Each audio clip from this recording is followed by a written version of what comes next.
A 1, 2, 3, 4. I love succulents and you do too.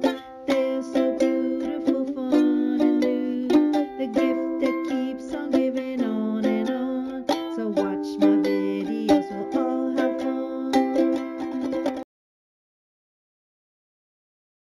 It's 55 degrees today, or 50 degrees today, almost 55. Is it spring? Is it still winter? It's February, January 31st. And so I decided to check out my plants inside the greenhouse to see how they're doing water-wise. And most of the ones that I've taken out so far are pretty dry. So what I did was I just lined them up here because it's sunny today and removed all the dead detritus underneath leaves and stuff like that.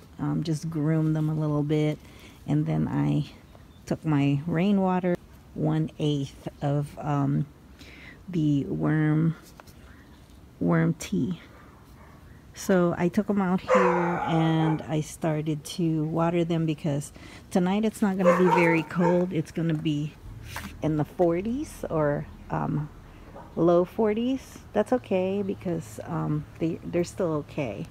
But tomorrow it's going to be, next week is going to be low 70s. So I am going to make sure that these plants are absorbing as much sunlight as they can because they need it, and they are probably all dried up, but they're still thriving. But see, that's the thing, if it's cold you don't really want them to be watered too much because they don't like ooh, what's going on here? I have a lot of, what is that? Moldy stuff? Like here. Look at this. That's weird. But this plant right here is pushing out flowers, which is awesome. And I'm probably going to plant this in ground because it looks like it likes to grow. And I bet you that it's already root bound in there. Yeah, it's wet. So what's happening is that it never really dried out completely. So I'm gonna set it outside in the sun. It's probably still got some water in it, moisture in it. It feels like it. But look, guys, ay, ay, ay, what is this? Is it my worst enemy, the mealybugs? So I have to treat it before I set it outside. Make sure that it is not going to contaminate anything else. I haven't been in this greenhouse for a while because I've been taking care of my grandchild. So today I'm just going to, oh, look at this. There's like mold or something. Okay, I need to do a whole bunch of work here. Now, the first order of business is remove this plant and put it outside so that the sun can kill whatever it is that's accumulating there. And what I'm going to do is I'm going to spray it with, probably remove all the flowers and spray it with worm tea because it looks like there's a whole bunch of mealybugs there. Goodness gracious. Okay, so she's nice and trimmed, all the detritus removed, and all the flowers that were infested with mealybugs have been removed as well. So she's nice and pretty again. Going to replant her somewhere, maybe in the middle, just to get a splash of color here in the middle, because I have splashes of colors already here on the right hand side. So maybe in the middle somewhere.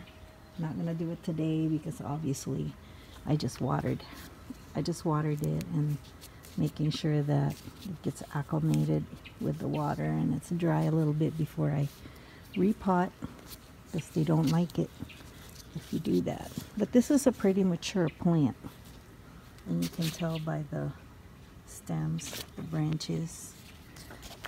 Obviously I missed some, and that's all I'm doing, guys. I'm just removing all the dead leaves, because that's where mealybugs start to accumulate. If there's like dead, that's what they're attracted to. Okay guys, here's a teachable moment right here. This Echeveria right here came from this pot. Oh my gosh, this dog. And upon inspection, I found that the stem is actually full of water for some reason. Even though the soil is only moist, it's really not waterlogged. It seems like this particular plant right here, this particular Echeveria, and I'll get the name for you, does not like it. So it shed a bunch of leaves. I don't know if these are salvageable. I know this one isn't, because look at the rot. This may be, and this may be. So these two have hope. I don't know about this one.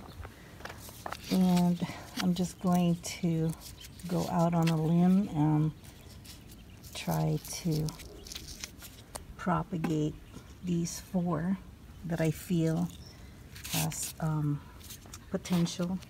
And then these 2 right here didn't seem to be bothered by, it's moist, it's really, you know, damp in there and cold. So I'm pretty sure that this one is still okay. So I'm going to just plant it in ground and hoping that it will survive, and it might shoot out plants on the side here, but I'll just let it sit here for a minute. And ugh, look at that. I feel bad. So these are some of the casualties, I guess. During cold weather, Echeverias are not cold weather plants. But some of them are okay, except for this one. I guess maybe the lighter they are, the more susceptible they are to cold. But I'm going to bury it in the ground, because the ground actually stays pretty warm in cold weather. That is if you do not live in really frosty or really cold weather like the East Coast. The worm casting was added to the soil. I did not give it, I just gave it the regular soil that was already there, but I just added perlite, and another one of the leaf came off. So hopefully I will have new plants coming out. But there she is. Also, I'm going to cut the shoots, the offshoots, because that will just take energy from the mother plant, and I want the mother plant to recover right now. And what I'm going to do is I'm just going to stick that in soil, see if it propagates for me. So I have potential. Again, lemonade, lemons making lemonade.